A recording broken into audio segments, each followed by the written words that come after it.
Welcome to another episode of Is This for Kids? I'm Jonathan Beard of Blevins, father of 4, and normally I think most media for kids is trash, but today we're going to talk about some good things. That's right. I'm Katie, MrsRuvi. I'm a mother of 5. I've got older kids, teenagers. I do have a preschooler, but so we're going to give you some options out there that are good things that your kids might like in 2 different age brackets. Yes, and we are going to recommend 2 Netflix shows each. Yeah. Later this week, we're going to do Amazon Video or Prime Video. Those are the 2 most common streaming. So, well, Disney Plus as well, but that's mostly kid friendly. So we're looking for...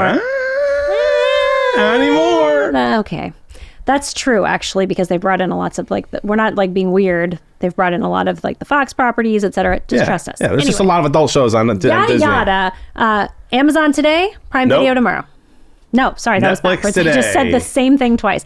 Netflix today, Prime Video on Thursday. Absolutely. You want to go every other? Yep. So we've got 2 from each one. So again, my kids are a little bit older. I have a 16-year-old daughter, 14-year-old son. He's about to turn 15. Mine turns 10 this week. Oh my gosh. And then I have a 12-year-old daughter and a son who's 10 and a half now. And then I have a 4-year-old, right? So my second youngest child is older than your oldest child. Yeah. So I'm looking at things that are going to be interesting to a middle school or early high school aged kid. But none of these are things that you couldn't watch in front of my 4-year-old, basically. So it might not be as interesting to her, but it's not inappropriate to have on in front of her. Yep. My first choice is the Roald Dahl's Matilda the Musical. Do you remember Matilda from the 90s? Yeah, that's what I'm thinking of. This is the musical. This came out in 2022. Okay. So it's the Broadway version that's just a lot more singing and dancing and things like that. It's the same story, though. Matilda is a young girl who can move things with her mind. She's very smart. She's got these kind of trashy parents that run a used car dealership, and there's a principal of her school who is overly strict, known as the Trunchbull, who in this version is played by Emma Thompson and is you can't even recognize her. The makeup is so impressive. But the dancing and the singing makes it super, super fun. And even my older kids had a great time watching this. And it doesn't have as much of the slightly child abusey vibes that were there in the 90s. I mean, she is being mistreated for sure, but it's not as bad as the 90s version. Although, quite frankly, I'd recommend either, but the 90s version is only on Max. So there you go. It's a super great, fun thing. Your kids are going to sing along. There's a lot of dancing. And then you can make the incredible chocolate cake. Do you remember that scene? Yes. Where the kid eats the piece of cake, so she brings out the entire thing and makes him eat it? Yeah. After this is over. That's my dream. Just kidding. After this is over, you take your kids into the kitchen, you make them a chocolate cake, and here's the way that you do it. Okay, you're focused right here. Just get the box cake mix, chocolate box cake mix, okay? Add a packet of instant chocolate pudding to it when you mix it together, and then make it normally. It'll be extra chocolatey fudgy, and then you just put the chocolate frosting on it and you enjoy it together. You don't need to be a super great cook. You will enjoy that. It's chocolate cake for kids. Chocolate cake is absolutely for kids. Yes, it is. Yeah. Okay. Mine. Your kids are what age? My kid, 10, 8, and 5. Okay. My daughter just turned 5. My son turns 10 in a couple of days.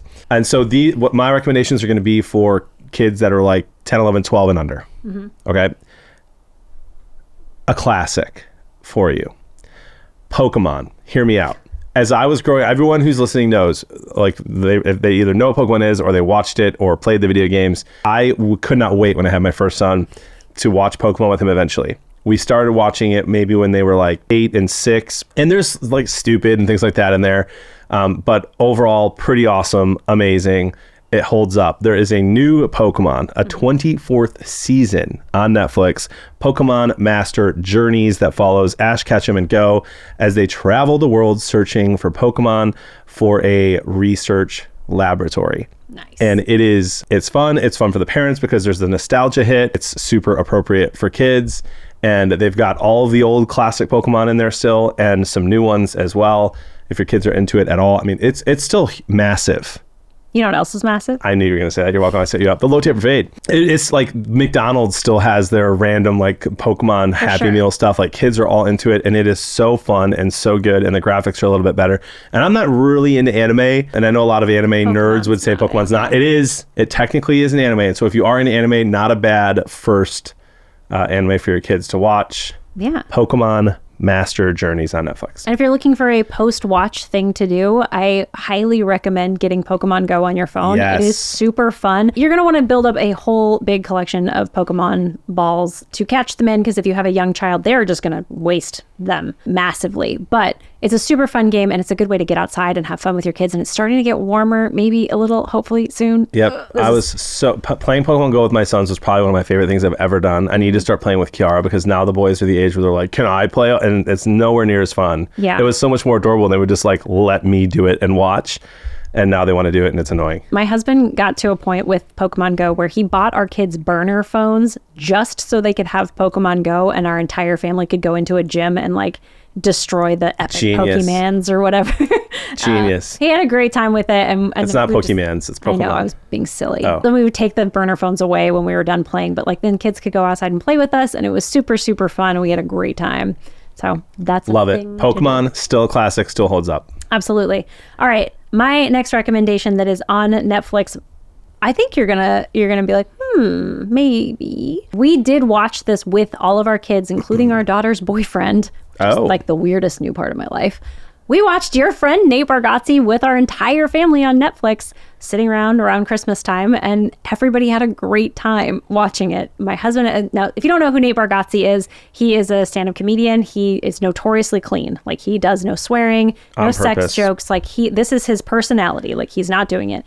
I believe he is a Christian, but it's not he like is. huge. He just recently did a podcast where he opened up a lot about his faith. Yeah. It's not a huge aspect of his stand-up, other than like he makes jokes about like my parents were 90s Christians, which is like the most Christian you can be, and he's not wrong. But he is really very great. It's fun. It's like family humor. He talks about his family, his wife.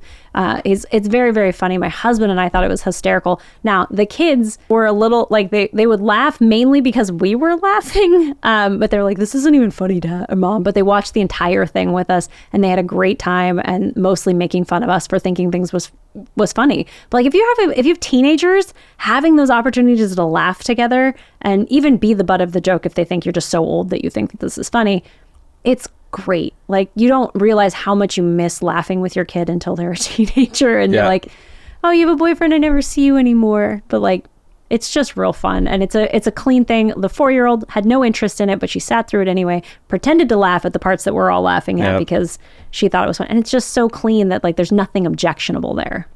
Yeah, having a really, really good family-friendly stand-up comedian is very rare. Yeah. And he is absolutely one of them. I mean, even like I love Jim Gaffigan, and even he sometimes like works a little blue. Yeah. Yeah. But yeah, Nate Bargatze, classic. He's absolutely, and he was on a podcast recently, and they were trying to get him to swear. Yeah, he was like, and he's like, no, I'm not going to do that. It was Kevin Hart was like, so you could say it's fine, let's do it. He's like, nah, man, no, you guys can though. That's cool. And he's super accessible to everybody. Like, I don't know very many people who watch Nate Bargatze and they're like, oh, that wasn't funny. Yeah, he's relatable. Yeah, although we're all saying his name wrong. It's Bargatze. He went on Jimmy Fallon. He's like, I don't know, y'all been saying it that way, so I just assume I said it wrong. That's funny. All right, so what's your last one? As you know, I'm not allowed to say Wildcrats, and I don't think Wildcrats is on Netflix, but my kids are upset. Like, it all started with my oldest when he was 3 and 4 years old. He just wasn't really into like the cartoons I tried to get him to watch, and he was really into Blue Planet.